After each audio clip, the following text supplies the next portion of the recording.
La movilidad es el corazón de la mayoría de las ciudades. Las rutas, autopistas y calles son las venas y las arterias que sostienen su vida. Pero, ¿qué pasa si este modelo de movilidad que prioriza el transporte motorizado individual, es decir, el auto, resulta una combinación tóxica que genera cada vez más contaminación, tráfico, estrés? ¿Cuáles son las alternativas?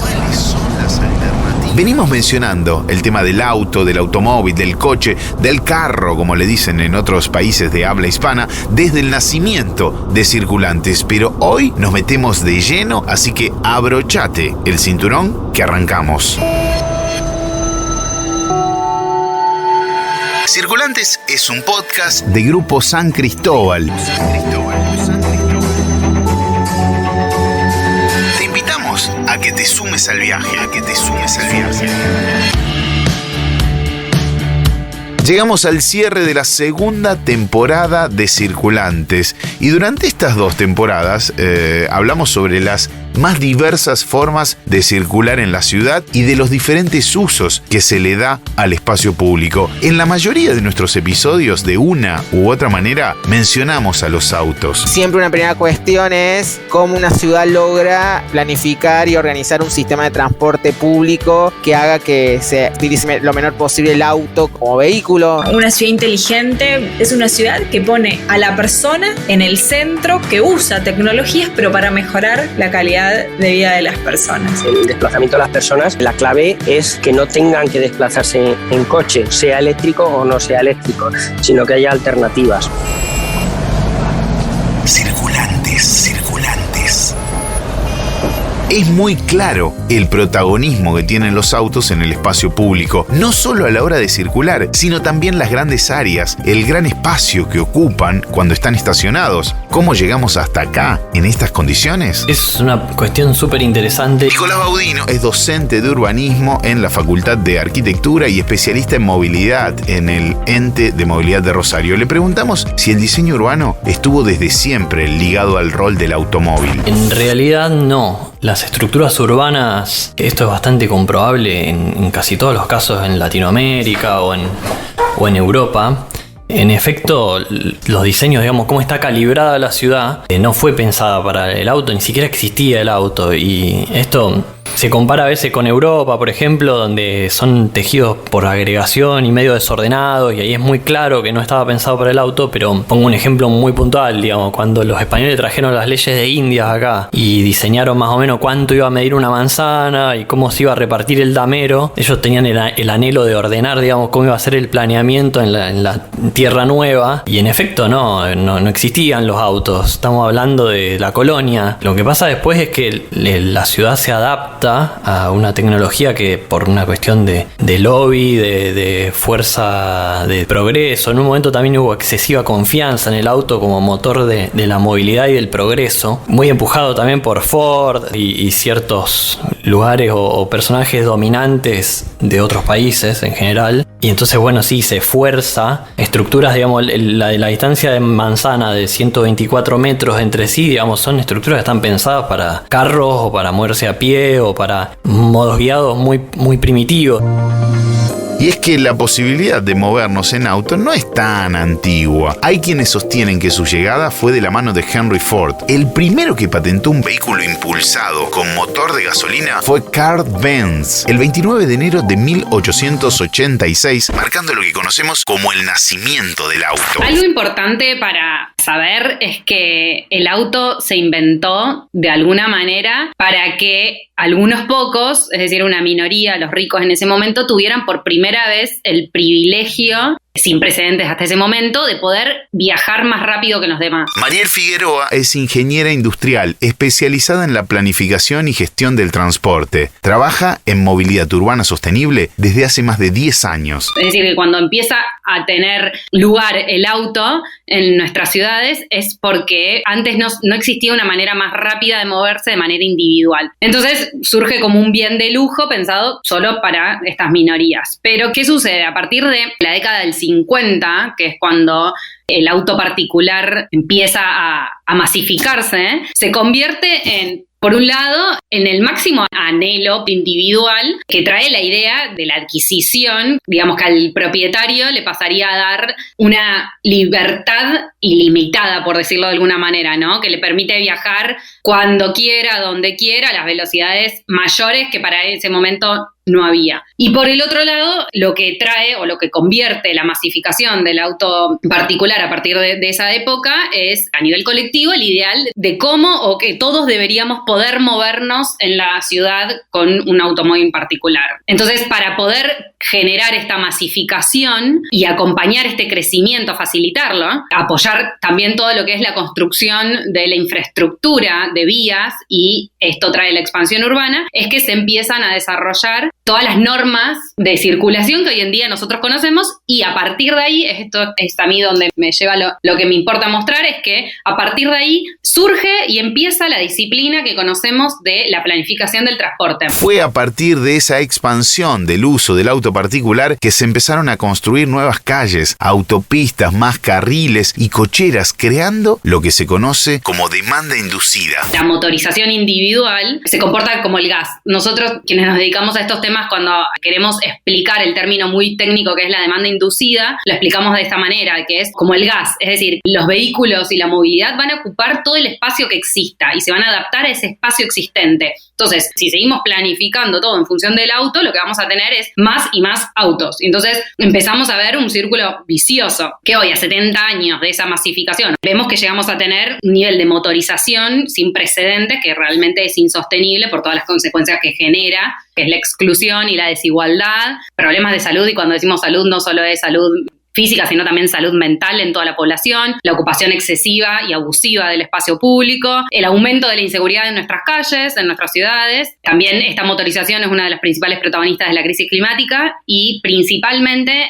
me interesa mencionar algunas características que no suelen ni relacionarse ni mencionarse con la movilidad como consecuencia de esta, que es la disminución de la calidad de nuestras ciudades, pero principalmente de la calidad de vida, es decir, de nuestra vida diaria, de las personas que nosotros somos quienes habitamos las ciudades.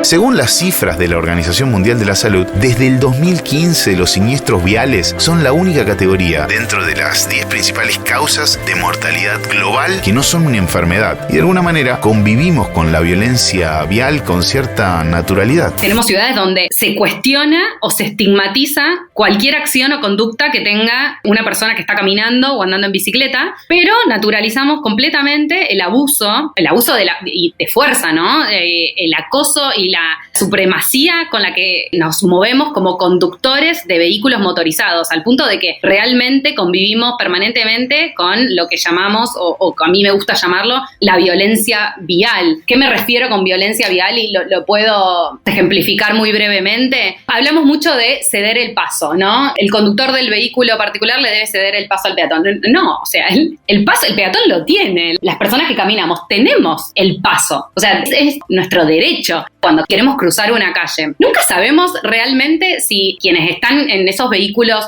motorizados que tranquilamente nos pueden matar o dañar gravemente, van a frenar porque simplemente no frenan, disminuyen la velocidad, y entonces a eso lo llamo un acoso, el acoso vial. Nosotros no necesitamos, al igual que lo que aprendimos, ¿no? Con respecto a las luchas feministas, hay ciertas actitudes que ya no las podemos tolerar y que ni siquiera tenemos que, para hacer una analogía, la violación de alguna manera no es el único acto de violencia. Bueno, acá lo mismo, un choque, un siniestro, no es el único acto de violencia. Realmente el acoso vial, el nunca saber si vas a sobrevivir a cruzar la calle, eso es vivir con un permanente estrés. De todas estas razones, desde hace un tiempo se empezaron a evaluar diferentes maneras de disminuir y hasta evitar el uso del automóvil. Estamos en un momento en el que es evidente que esta incompatibilidad que venimos hablando, digamos, del auto como actor, digamos, del espacio público, es incompatible, digamos, con ciertas funciones o actividades que tienen que pasar en la ciudad. También estamos en un momento en el que ya tenemos sobradamente probado que la diversidad en las ciudades hace que los ámbitos urbanos sean mejores. Para resumirlo, digamos, de una forma muy, muy simple, ¿no? Son mejores en términos de que hay más seguridad ciudadana, más vitalidad en la calle, es más ameno, digamos, se producen más situaciones beneficiosas, más posibilidades de intercambio y demás. Entonces hay que hacerse cargo también de lo que significa el exceso del uso de auto.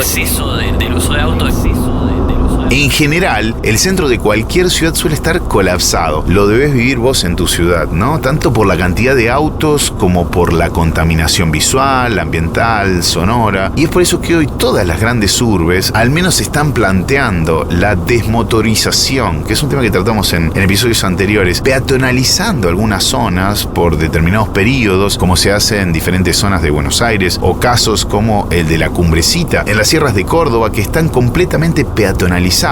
A pesar de estas escasas o recientes propuestas, el diseño de las ciudades tienden en general a tener al auto en su centro. Pero ¿qué pasa con el diseño de los automóviles? ¿Se tiene en cuenta el diseño urbano a la hora de pensar un auto? Se está empezando a tener en cuenta ahora. Juan Manuel Díaz es el Team Leader Design Motorsport Audi. Sobre todo acá en Europa. Empezó en Japón con los key-cars. Japón tiene poco espacio y los autos en Japón son muy chicos. Nosotros, digamos, en Argentina consumimos lo que nos cae, ¿no? Lo que el marketing de las empresas cree que pueden vender. En Europa ahora está empezando a haber muchos, digamos, el ecosistema de vehículos es bastante variado y se están empezando a ver desde bicicletas mucho más armadas, con cajas adelante para poder llevar mercadería o la mascota o los niños, hasta vehículos muy grandes, 4x4 de 7 plazas, ¿no? Entonces, bueno, tenés en el medio de todo. En Argentina está empezando de a poquito eso. Yo estoy empezando con un emprendimiento propio y, bueno, es generalmente basarse en lo que es la última milla, ¿no? Las pequeñas distancias de recorrido en las que se necesitan un vehículo de estas características. En nuestro país, desde hace muy poco tiempo, entró en discusión el tema del autocentrismo en las ciudades, junto con las posibilidades de pensar una movilidad más sostenible. La movilidad sostenible se empieza a abordar con un enfoque que se llama evitar, cambiar y mejorar. Simplemente es evitar los viajes que podamos realizar, la movilidad, la necesidad de viajar, cambiar hacia modos más sostenibles, es decir, poder mejorar y migrar hacia todos los modos más de bicicleta, caminata, transporte público y, por último, mejorar todo aquel viaje en vehículo motorizado que no podemos eliminar, preferentemente el de carga o el de transporte público, bueno, mejorarlo. Hoy en día, si nos movemos en auto, permanecemos prácticamente atascados en embotellamientos todo el tiempo. ¿Y qué pasa? Que esa velocidad a la que nos movemos, la velocidad promedio, ¿no? Para decirle durante todo el día cuál fue la velocidad promedio a la que anduvimos, si nos movemos en algún vehículo motorizado, esa velocidad termina siendo ni más ni menos que la misma que podríamos estar moviéndonos en bicicleta. Finalmente, ¿qué pasa? El auto nos hace perder más tiempo del que prometía ahorrar. Creó o sigue creando mayores distancias de las que se dice que iba a lograr superar. Y la verdad que buena parte de lo que nosotros ganamos, y a nivel sociedad también, ¿no? Desde el lado gubernamental, lo destinamos a pagar la movilidad que creemos necesitar. Y volvemos entonces a este círculo vicioso. O sea, a nivel de la ciudad, a nivel de los gobiernos locales, es increíble la cantidad de recursos que se destinan a la movilidad motorizada, abismalmente en comparación con la movilidad, por ejemplo, peatonal o en bicicletas, que la gran mayoría de las personas se mueve así.